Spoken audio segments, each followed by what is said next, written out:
Okay, nothing was going to be gained by watching me type. So what I did was I went over to R2 and I created an access list that says only allow host 100.1.12.11, which does not exist currently on our network. I removed the current TFTP configuration and then I put it back on there, but in this time I'm specifying use access list 69. So if I do show run, see now that that access list is applied. So if we go over to 1, and I'm going to pause again. Okay, so I'm back over on R1 and I'm going to do copy TFTP to flash partition 2. Again, sorry for the partitions. I'm specifying router 2 and the file that's being shared out. Now, keep in mind that the IP address on this device is going to be 100.1.12.1, which should be rejected by our access list on the other side. So let's hit enter and see what happens. Do we want to overwrite? Sure, it doesn't matter in this case. Here we go. So this is what we're going to get. We're going to get error opening TFTP blah blah blah, even though we ping this guy and we know that we've gotten TFTP files from him before and this is shared out. We can remedy this situation by going over to R2 and changing the access list, but I just want to show you how the access list worked there. So in this case it has stopped us from getting this file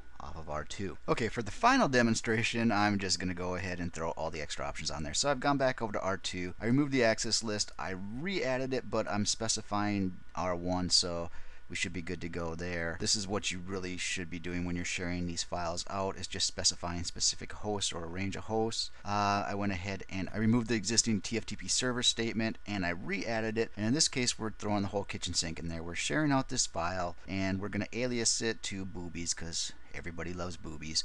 And then we're going to use access list 69, which is only going to permit R1 to access this file. Yes, I'm a damn child. I know this. Okay, so back in R1, we've seen this before. We're going to go ahead and copy over. In this case, though, we're going to specify the source file name as boobies. And then I'm going to grow up a little bit and just leave it at the name that the actual file image is. And there's already one there, so let's hit yes.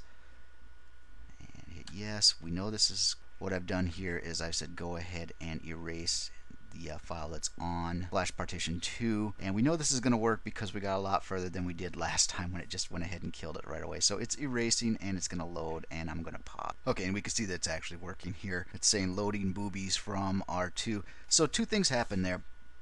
We were able to get past the access list because we are coming from the .1, which we allowed in that access list, and we were able to use an alias. And like I said in the slide portion, when you would use this, you probably wouldn't use boobies because you'd probably get fired. What you would do is, if you wanted to just have an alias so that people didn't have to specify the specific code, you could just have like iOS image or 2600 image, and so then they could just specify that from their device and they don't have to worry about what the specific code is. They'd just be getting the freshest and latest code. Okay, so there we are. It's transferred over. Let's do a show flash.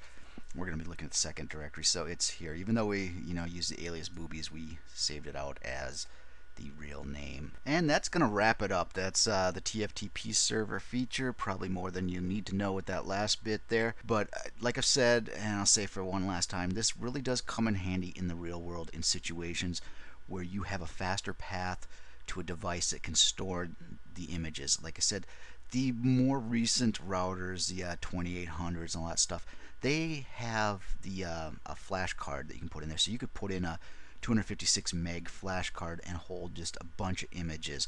And I don't think I've touched on this. You don't have to store an image on your device that can be used by your device. It may ask you, in this case, if I had stored a, a 3750 image on there, I wouldn't have space, obviously, but if I had space, it would prompt me, I believe, I've seen it prompted to say, this image is not valid on this device. Do you want to store it? And you'll have to say yes. So I could have images that would not run on my device stored here, and then my switches, for the example that I'm using here, that are on LAN, could come to the router and get the file from there, and it's much faster than going over the WAN, especially if you're using some old school, 128K or something ungodly slow there. Your 10 meg, 100 meg, gig LAN connections are going to be so much faster. So anyways, thanks for joining me in the Packet Lab.